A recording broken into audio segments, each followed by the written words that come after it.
신약성경 384페이지 베드로후서 1장 1절에서 4절까지 한 목소리로 같이 읽도록 합니다.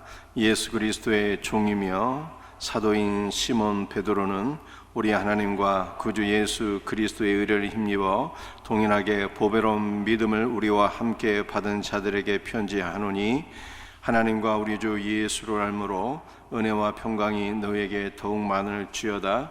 그의 신기한 능력으로 생명과 경건에 속한 모든 것을 우리에게 주셨으니 이는 자기의 영광과 덕으로서 우리를 부르신 이를 알므로 말미암음이라.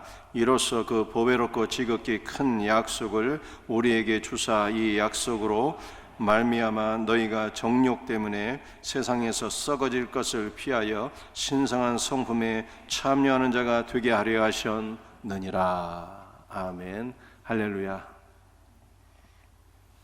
우리가 지난주까지 베드로 전서 말씀을 함께 나누었습니다. 베드로 전서는 죄 없이 고난을 받은 성도들이 그리스도 예수의 은혜 안에서 거룩한 성전으로 지어지고 구원의 완성을 향하여 나가게 된다라고 하는 말씀이었습니다. 이번 주부터는 베드로 후서 말씀을 함께 나누고자 합니다. 베드로 후서는 교회 안에 침투해서 거짓 교리를 퍼뜨려서 성도들을 미혹시키는 이단들에 대한 경각심을 고취시키고 우리의 믿음이 이단의 교리가 아니라 하나님의 말씀의 기초에서 성장해야 된다는 것을 강조하고 있는 말씀입니다. 이 베드로 후서는 세 부분으로 나눌 수가 있어요. 우리 첫 번째, 서론과 본론과 결론 세 부분으로 나누게 되는데 1장 1절에서 11절까지는 저자가 누구이고 수신자가 누구인지 그리고 서론적 권면을 우리에게 말씀하고 있습니다. 본론은 1장 12절에서 3장 13절까지인데 거짓 교사들의 거짓 교리에 맞서서 우리가 말씀에 기초한 신앙생활을 해야 된다라고 하는 것을 권면하고 있는 것입니다. 그리고 마지막 결론 부분은 3장 14절에서 18절인데 종합적인 권면과 마지막 송령이 되겠습니다. 우리 1장 1절 말씀을 함께 같이 읽도록 합니다. 예수 그리스도의 종이며 사도인 시몬 베드로는 우리 하나님과 구주 예수 그리스도의 의를 힘입어 동일하게 보배로운 믿음을 우리와 함께 받은 자들에게 편지하노니. 베드로 후서 1장 1절은 본서의 저자와 수신자가 누구인가를 우리들에게 보여주고 있습니다. 저자는 시몬 베드로라 이렇게 말씀하고 있고요. 수신자는 누구입니까? 베드로와 함께 동일하게 보배로운 믿음을 받은 자들이다 이렇게 말씀하고 있어요. 사랑하는 성도들이요, 여러분들에게 보배로운 믿음이 있으신가요? 그렇다면 여러분들이 바로 베드로 후서의 수신자가 되는 것입니다. 베드로 후서의 말씀은 하나님께서 우리에게 주신 말씀인 것으로 취할 수 있기를 바랍니다. 베드로 후서의 수신자가 보배로운 믿음을 받은 자들인데 오늘 설교의 제목이 믿음과 생명이에요. 이 믿음과 생명을 오늘 본문 말씀 안에서 살펴보면서 함께 주님의 은혜를 나누고자 합니다. 우리 첫 번째로 믿음은 무엇일까요? 믿음은 받는 것입니다. 베드로 후서 1장 1절을 다시 한번 보겠습니다. 하반절에 이렇게 말씀하고 있어요. 동일하게 보배로운 믿음을 우리와 함께 받은 자들이라고 표현하고 있습니다. 믿음은 받는 거예요. 믿음은 우리가 쟁취해서 얻는 것이 아닙니다. 마트에 가서 돈 주고 살 수 있는 것도 아닙니다. 무엇인가 열심히 공부해서 가르침을 받아서 얻을 수 있는 것도 아닙니다. 그저 자연히 우리 마음에 생기는 것도 아닙니다. 믿음은 받는 것이라고 말씀하고 있어요. 로마서 10장 10절 말씀입니다. 사람이 마음으로 믿어 의에 이르고, 우리가 이 로마서 10장 10절 말씀을 우리가 살펴볼 때 우리가 노력해서 혹은 결단을 내려서 내가 예수 그리스도를 믿어야지, 예수 그리스도를 믿으면 의에 이르고 라고 하는 말씀으로 이해하기가 쉽지만, 원문의 뜻은 사람이 마음으로 믿는다라고 했을 때 믿음이, 이 믿는다는 것이 수동태예요. 수동태. 하나님께서 우리에게 믿음을 주시고 우리는 은혜로 믿음을 받는 것입니다. 믿음은 받는 거예요. 에베소 2장 8절 말씀입니다. 믿음은 너에게서 난 것이 아니요 하나님의 선물이라. 여러분들 선물은 값없이 주시는 거잖아요. 하나님께서 우리에게 믿음을 값없이 선물로 주셨고, 우리는 하나님의 선물인 믿음을 값없이 받았다라고 말씀하고 있는 것입니다. 고린도전서 12장 3절 말씀입니다.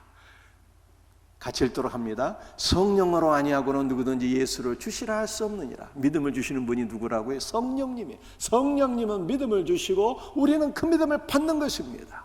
성령께서 주시는 믿음은 어떤 것입니까? 누구든지 예수를 주시라고 고백하는 믿음을 주신다는 거예요. 우리는 예수를 알지도 못했고 믿지도 못했는데 성령께서 예수 그리스도를 믿는 믿음을 우리에게 주셨어요. 보다 더 정확히 말씀드리면 성령께서 예수를 주로 믿고 고백하는, 주라고 하는 것은 퀴리오스고 여호와를 가리키는 거예요. 예수를 여호와 하나님으로 믿고 고백하는 믿음을 성령께서 주셨고 우리는 이 믿음을 받은 것입니다. 로마서 10장 17절 말씀이에요. 믿음은 들음에서 나며 들음은 그리스도의 말씀으로 말미암느니라. 성령께서 말씀을 통해서 우리에게 믿음을 주시는 거예요. 그러므로 늘 말씀을 듣고 읽고 묵상하는 삶으로 나갈 수 있기를 바랍니다. 우리 연초에 성경 일독 다 결단들을 하셨을 줄 믿습니다. 지금 열심히 성경 읽고 계시죠? 우리의 셀이 방학에 들어가서 특별히 여러분 무덥잖아요. 성경 읽기가 흐지부지 될 수가 있어요. 그러나 여러분들 우리 여름에 더 열심히 성경 읽으시고 말씀으로 영적으로 무장하시고 하나님의 말씀 가운데 우리의 믿음이 날마다 성장할 수 있는 복된 은혜가 있기를 주 예수의 이름으로 축복합니다. 그렇다면 우리는 무엇을 믿어야 되는 것입니까? 우리 다음 거 한번 보여주시겠어요? 무엇을 믿어야 되는 것일까요? 베드로후서 1장 1절입니다. 우리 하나님과 구주 예수 그리스도의 의를 힘입어. 우리가 믿어야 될 것은 우리 하나님과 구주 예수 그리스도이시죠. 그런데 원문의 정확한 의미는 우리 하나님이신 구주 예수 그리스도예요. 우리 하나님이신 구주 예수 그리스도를 믿는 이 믿음을 성령께서 우리에게 주시고 우리는 이 믿음을 받는 것입니다. 18세기에 유니테리안이라고 하는 이단이 일어났어요. 이 유니테리안은 하나님의 단일성을 믿는 종파였어요.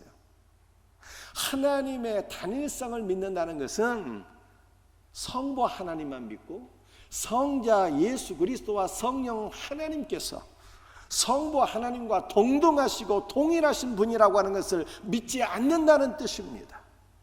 즉 유니테리안은 삼위일체 하나님을 믿지 않는 이단이었어요. 오늘 성경은 참 믿음이 무엇인가를 우리들에게 보여주고 있습니다. 그것은 우리 구주 예수 그리스도께서 우리의 하나님이 되심을 믿는 믿음이 참된 믿음이라고 하는 것을 우리에게 말씀하고 있는 것입니다. 그런데 우리 하나님이신 구주 예수 그리스도를 믿는 것으로는 구원받을 수가 없어요. 이 정도는 귀신도 아는 것입니다. 우리는 한 걸음 더 나가서 베드로후서 1장 1절에서 말씀하고 있는 것처럼 우리 하나님이신 구주 예수 그리스도의 의를 힘입는 자가 되어야 하는 것입니다. 여러분들 구주 예수 그리스도의 의를 힘입는다라고 하는 것은 어떠한 것일까요? 마태복음 22장 12절 13절 말씀 우리 한번 같이 읽도록 합니다. 이르되 친구여 어찌하여 예복을 입지 않고 여기 들어왔느냐 하니 그가 아무 말도 못하거늘 임금이 사환들에게 말하되 그 손발을 묶고 바깥 어두운 데 내 던지라. 거기서 슬피 울며 이를 갈게 되리라 하니라. 종말에 하나님 나라에서 혼인잔치가 열려지게 되는데, 어린 양의 혼인잔치에 혼인 예복을 입지 않는 자들은 다 쫓겨나게 된다는 말씀입니다. 여러분들, 이것이 예수 그리스도의 의와 혼인 예복이 도대체 무슨 상관인가요? 예수 그리스도의 의라고 하는 것은 도대체 무엇을 의미하는 것입니까? 다음 표를 한번 보시겠습니다. 여러분들, 우리가 성경에서 유대인의 혼인을 이해하는 것은 성경 전체를 이해하는 일에 있어서 매우 중요합니다. 유대인들은 결혼을 2번 해요. 첫 번째 결혼은 약혼입니다. 이 약혼을 하기 위해서는요, 신랑이 아버지의 집을 따라서 신벌을 얻기 위하여 처갓집으로 가야 되는 것입니다. 그런데 예수님께서 우리를 신부로 취하기 위해서 아버지의 집을 떠나서 이 땅으로 오셨어요. 이것이 그리스도의 초림입니다. 그리스도께서 초림하신 이유는 우리를 신부로 취하시기 위하여, 우리와 약혼하시기 위하여 이 땅에 오신 것입니다. 신랑이 약혼하기 위해서는 처갓집으로 가고 그 다음에는 지참금을 지불해야 돼요. 처갓집에 신부의 부모님께 돈을 내야 되는 것입니다. 그래서 우리가 창세기에 야곱의 결혼 기사를 보게 되면 야곱이 레아와 라헬 2 아내를 얻게 되는데, 이 2 아내를 얻기 위해서 어떤 일을 하게 되었습니까? 7년과 또다시 7년, 총 14년간 일해서 품값을 지불하고 2 아내를 얻게 되었다라고 말씀하고 있어요. 그런데 우리 예수님께서는 우리를 신부로 취하기 위해서 지참금을 지불하시고 우리를 아내로 취하셨는데, 예수님께서 지불하신 것이 무엇입니까? 십자가에서 피로써 값을 지불하시고 우리를 아내로 취하신 거예요. 여러분들, 우리가 성경에 기록된 유대인의 약혼과 우리가 흔히 생각하는 약혼은 좀 차이가 있죠. 성경에서 지참금을 지불하고 신랑이 아내와 약혼을 하게 되는 것은 법적으로 부부가 되는 것입니다. 따라서 예수님께서 피로써 값을 지불하시고 우리를 신부로 취하신 것은, 이것은 약혼이나 법적인 구속력이 있는 정식 부부가 되었다는 뜻입니다. 여러분들, 약혼하고 난 이후에는 같이 사는 것이 아닙니다. 신부는 신랑은 내가 다시 돌아올 것을 약속한다. 약속을 하고 다시 아버지 집으로 돌아가게 돼요. 그래서 우리 예수님께서는 피로써 값을 지불하시고, 요한복음 14장 말씀을 보게 되면 이렇게 제자들에게 말씀하셨어요. 내가 너희를 위하여 거처를 예비한 이후에 다시 너희에게로 돌아오리라. 이렇게 말씀하셨어요.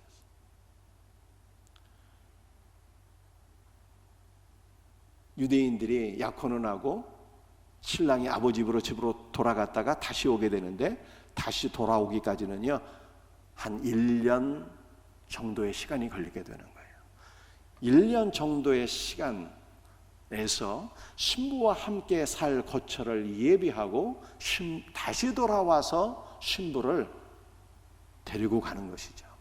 그래서 신랑이 다시 돌아오게 되는데, 신부에게로 그 다시 돌아오는 그 날짜는요 오직 신랑의 아버지에게 속한 권한이에요. 그래서 성경에 보게 되면 예수님께서 마태복음 24장에서 말씀하시기를 그 날과 때는 아무도 모르나니 오직 아버지만 아신다, 그렇게 말씀하신 거예요. 신랑이 다시 돌아와서 아내를 데리고 신랑의 집으로 가서 그때 혼인 예식과 혼인 잔치가 열리게 되는 것입니다. 그래서 신랑이신 예수님께서 다시 오시는 것이죠. 재림하사 신부인 우리 성도들을 취하시고 아버지 집으로 데리고 가서 천국에서 어린 양의 혼인 잔치가 열리게 되는 것입니다. 그런데 이 혼인 잔치에 예복을 입지 않고 오는 자는 다 쫓겨나게 되는 거예요. 혼인 잔치의 혼주는 성부 하나님이요, 신랑은 예수 그리스도요, 신부는 교회인 것입니다. 어린 양의 혼인잔치의 예복을 입지 않고 온 사람은 반드시 쫓겨나게 돼요. 그렇다면 이 혼인잔치에 입어야 할 혼인 예복은 어떤 것입니까? 갈라디아 3장 27절에 이렇게 말씀하고 있어요. 누구든지 그리스도와 합하기 위하여 세례를 받은 자는 그리스도로 옷 입었느니라. 혼인잔치에 입어야 될 예복은 그리스도로 옷 입는 것이고, 그리스도로 옷 입는 것은 그리스도와 연합되는 것입니다. 여러분들, 제가 좀 전에 신랑이 신부와 약혼하기 위해서 지참금을 내야 되는데 예수님은 피로써 값을 치루었다, 이렇게 말씀했어요. 그래서 마지막 혼인잔치에 우리가 입어야 될 예복이 있는데, 그것은 그리스도로 입는 것이요, 그리스도와 연합되는 것이요, 바로 예수께서 우리를 위해서 지불하신 그리스도의 피가 우리 영안에 흐르고 있어야 된다는 것입니다. 그리스도의 피가 우리 영안에 흐르고 있지 않는 자는 반드시 어린 양의 혼인잔치, 하나님 나라에 동참할 수 없다라고 하는 것을 성경이 말씀하고 있는 거예요. 자, 여러분들, 여기까지의 말씀을 한번 정리해 봅시다. 여러분들, 우리가 가져야 될 참된 믿음은 예수 그리스도께서 우리 하나님이신 것을 믿어야 된다는 거예요. 그러나 단순히 이 믿음으로는 안 되고 그리스도로 믿고 그리스도와 연합된 자가 되어야 된다는 거예요. 그리스도의 피가 우리 영 안에 있어야 이 사람이 성경적인 믿음의 사람이고, 이 사람이 어린 양의 혼인잔치에 참여할 수 있다라고 하는 것입니다. 사랑하는 성도들이요, 예수 그리스도를 지식으로만 알면 안 되는 거예요. 그리스도 예수와 연합되어서 그리스도의 영이 우리 영 안에 넘치고 그리스도의 피가 우리 영 안에 흐를 수 있기를 주 예수 그리스도의 이름으로 축복합니다. 우리 두 번째는 생명이에요. 생명이 무엇입니까? 베드로후서 1장 3절 말씀이에요. 그의 신기한 능력으로 생명과 경건에 속한 모든 것을 우리에게 주셨으니 하나님께서 거룩한 능력으로 믿음도 주셨고 생명도 우리에게 주신 거예요. 우리 주님은 생명을 주셨고 우리는 생명을 받은 것입니다. 생명이 무엇입니까? 하나님이 생명 그 자체세요. 내가 곧 길이요 진리요 생명이라고 말씀하셨습니다. 예수님은 생명 그 자체예요. 생명이신 예수 그리스도와 연합되면 우리는 생명을 받은 것입니다. 생명이신 그리스도와 분리되는 것은 사망이에요. 그래서 에베소 2장 말씀을 보게 되면 우리는 죄와 허물로 인해서 사망 가운데 처한 자였는데 생명이신 그리스도께서 생명을 주셔서 우리를 살리셨다고 성경이 말씀하고 있는 것입니다.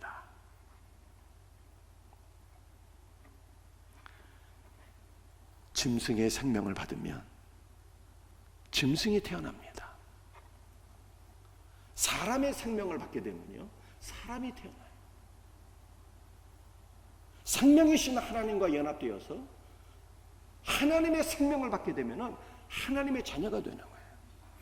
그런데 이 하나님의 자녀가 된다는 것은요, 단순히 구원을 받는 그 정도가 아니에요. 그 정도가 너무나도 놀라운 영적인 의미가 있는 것입니다. 여러분들, 우리가 하나님의 생명을 받아서 하나님의 자녀가 되었는데요, 양자가 아니라 하나님의 친자가 되는 은혜를 받은 거예요. 그래서 바울이 로마서 8장 15절에서 이렇게 말씀했습니다. 너희는 양자의 영을 받았으므로 우리가 아빠 아버지라 부르짖느니라.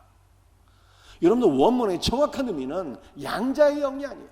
아들을 삼아주시는 영이에요. 우리는 아들을 삼아주시는 영을 받아서 우리가 하나님을 아빠 아버지라 부르짖게 되었다는 거예요. 그러므로 우리는 하나님의 양자가 아니라 친자입니다.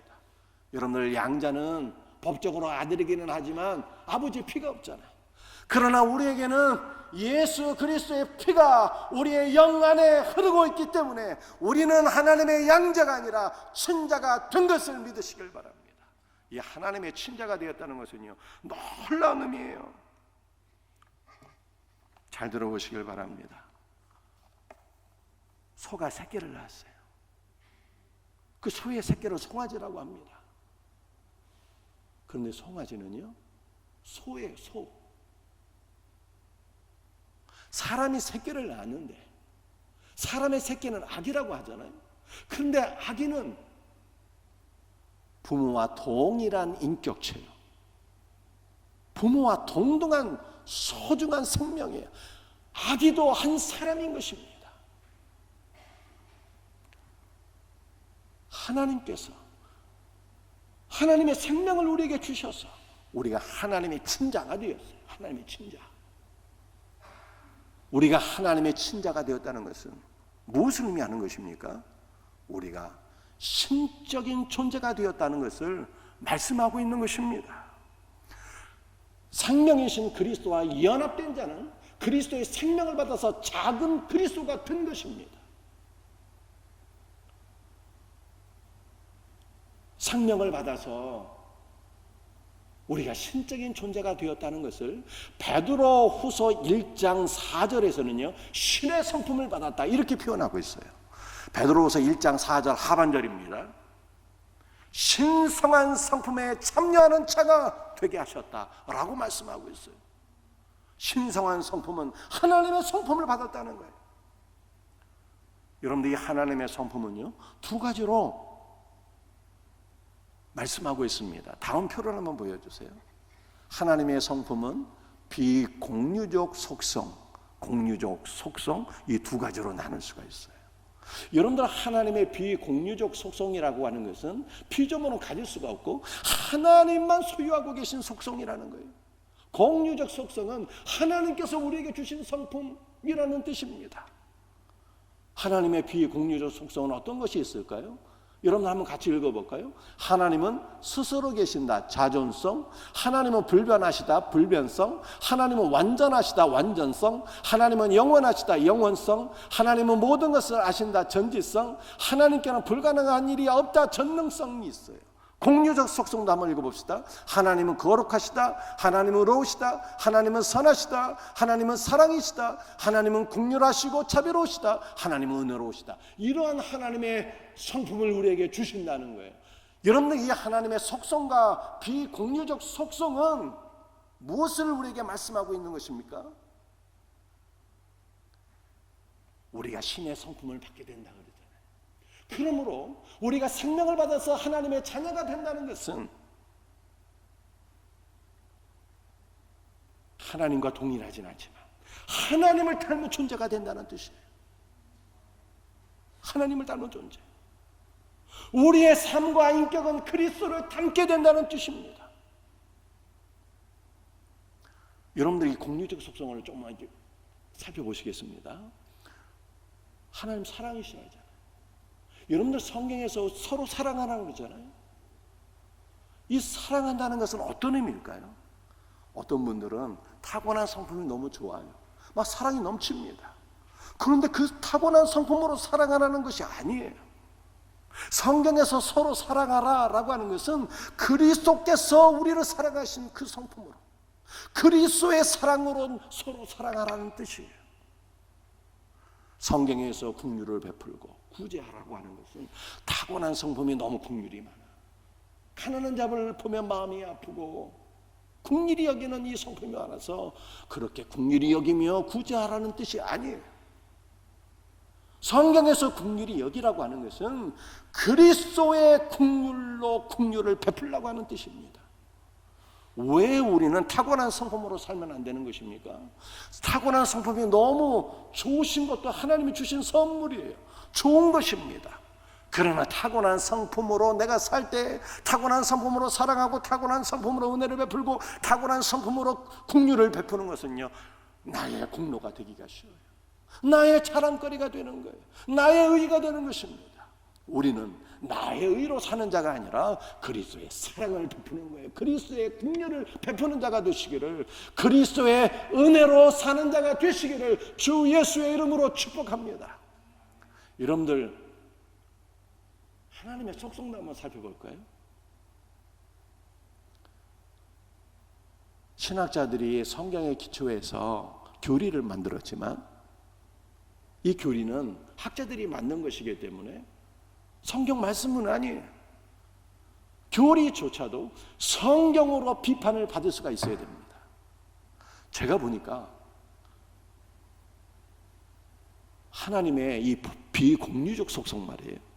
이 하나님의 비공유적 속성이다. 오직 하나님만이 갖고 계신 속성이다라고 하는 뜻인데, 놀랍게도 그리스도 안에서 하나님의 비공유적 속성에 우리가 동참하게 되었습니다.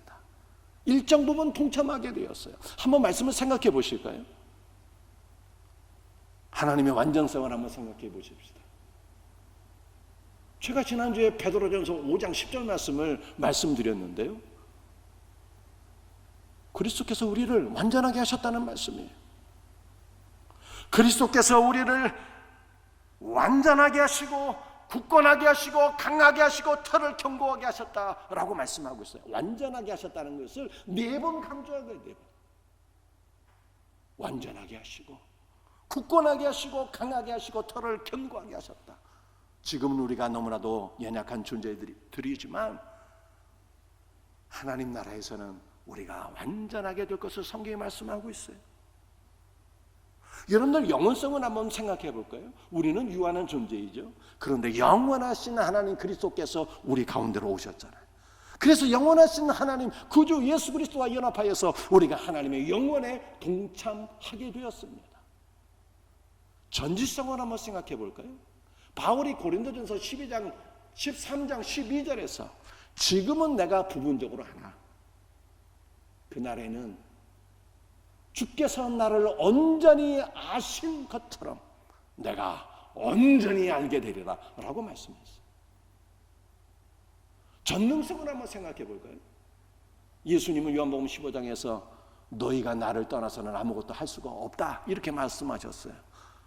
여러분들, 우리는 그리스도를 떠나면 아무것도 아닌 존재예요. 그런데 바울이 빌립보서 4장 13절에서 뭐라고 말씀하셨습니까? 능력 주시는 자 안에서 내가 모든 것을 할 수 있다 그랬어요. 능력 주시는 자 예수 그리스도 안에서 내가 모든 것을 할 수 있다는 것이 바울의 믿음이었습니다. 그러므로 우리는요, 그리스도 예수 안에서 하나님의 속성에 동참하게 되는 거예요. 여러분들, 우리가 정리해 보십시다.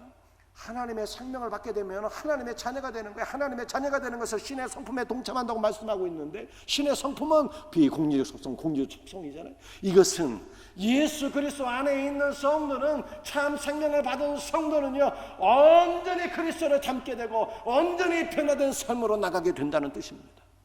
예수님 믿었는데 술에 빠져 살고 도박에 빠져 살고 동성애에 빠져 살고 우상을 숭배하며 세상을 사랑하고 세상 가운데 여전히 있다는 것은요, 이거는 참된 믿음이 아닌가, 이거는 있을 수가 없는 일이라는 것입니다. 그리스도 예수 안에 있는 성도는요, 온전히 변화된 삶으로 나가는 거예요. 그리스도를 닮게 되는 것입니다. 우리 몇 가지 사례를 한번 살펴볼 수 있기를 원합니다. 사도행전 20장 24절 말씀이에요. 같이 읽도록 합니다. 내가 달려갈 길과 주 예수께 받은 사명, 그 하나님의 은혜의 복음을 증언하는 일을 마치려 하면은 나의 생명조차 조금 더 귀한 것으로 여기지 아니하노라. 바울은 복음의 핍박자였습니다. 그런데 복음의 핍박자가 복음의 증인으로 변화되었어요. 예수 그리스도를 만난 이후에. 바울은 예수 그리스도를 만난 이후에 복음의 증인이 되었는데, 복음을 위해서 자신의 생명을 조금 더 귀한 것으로 여기지 않는다고 그렇게 고백한 것입니다. 그리스도를 만나면 변화되는 것입니다. 누가복음 19장 8절 말씀이에요. 삭개오가 서서 주께 여짜되 주여 보시옵소서, 내 소유의 절반을 가난한 자들에게 주겠사오며. 세리장 삭개오는 물질이 삶의 목적이었습니다. 삭개오에게 물질은 하나님이었어요. 그런데 예수 그리스도를 만나고 난 이후에 삭개오의 삶이 완전히 변화되었습니다. 그는 고백하기를, 주님, 내 자신의 절반을 가난한 자들에게 나눠주겠습니다 라고 고백했어요. 사도행전 16장 33절 말씀입니다. 그 밤 그 시각에 간수가 그들을 데려다가 그 맞은 자리를 씻겨주고, 간수장이, 빌립보 감옥의 간수장이 바울과 실라를 매질했습니다. 그런데 감옥 안에서 복음을 들었잖아요. 주 예수를 믿으라. 그러면 너와 네 집이 구원을 받으리라. 복음을 듣고 예수 그리스도를 믿고 영접한 이후에는요, 간수장의 삶이 바뀌어지게 되었어요. 바울을 때린 자가 매맞은 바울을 돌보아주는 삶으로 변화가 되었어요. 베드로후서 1장 1절입니다.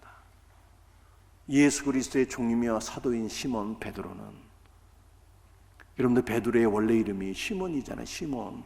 그래서 예수님께서 이렇게 말씀하여 요한의 아들 시몬아. 베드로의 아버지는 요한이었고 베드로의 원래 이름은 시몬이에요. 요한의 아들 시몬아. 시몬은 듣다라고 하는 뜻이에요. 시몬은 예수님을 만나서 주님의 말씀을 경청했어요. 말씀을 듣다가 믿음의 사람이 됐는데 반석과 같은 믿음의 사람이 된 거예요. 그래서 예수님께서 시몬에게 새로운 이름을 주신 거예요. 너의 믿음이 반석과 같다고 하는, 반석이라고 하는, 베드로라고 하는 새 이름을 주셨어요. 시몬이 예수님을 만나서 반석과 같은 믿음의 사람이 된 이후에 그의 삶은 완전히 변화되었습니다. 예수님이 뭐라고 말씀하세요? 너는 이후로 사람을 낚는 어부가 되리라 말씀하셨잖아요. 물고기 잡는 것을 목적으로 하던 어부 베드로가 복음을 증거해서 사람을 낚는 어부가 되는 것으로 그의 삶은 완전히 변화되었습니다. 여러분들, 생명을 받은 성도는요, 하나님의 친자가 되었잖아요. 하나님의 친자가 되었다는 것은 하나님의 성품을 받았다는 뜻이고, 이것은 우리가 그리스도 예수와 같이 온전히 변화된 삶으로 나간다는 뜻입니다. 예수님 만나고 나서 변화되지 않은 사람이 어디 있습니까? 아무도 없어요. 사랑하는 성도들이요, 여러분들은 변화된 삶으로 나가기를 원하십니까? 어떻게 하면 될까요? 작정하고 결심하면 됩니까?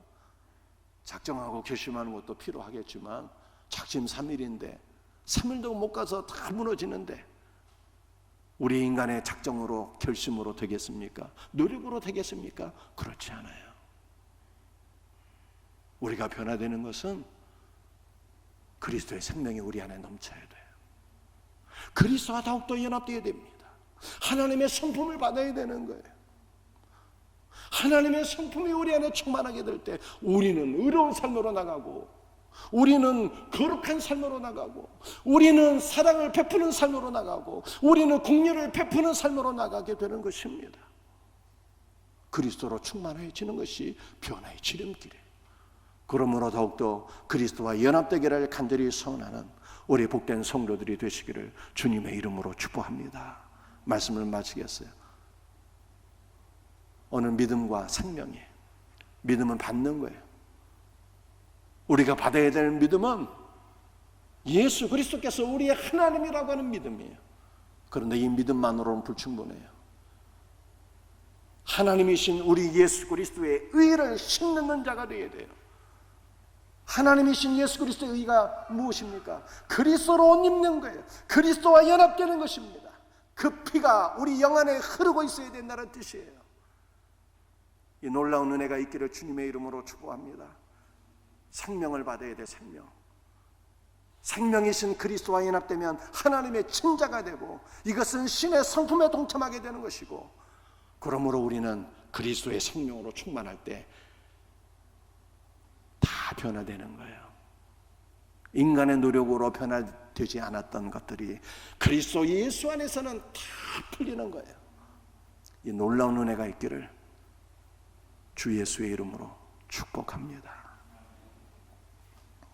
기도하시겠어요?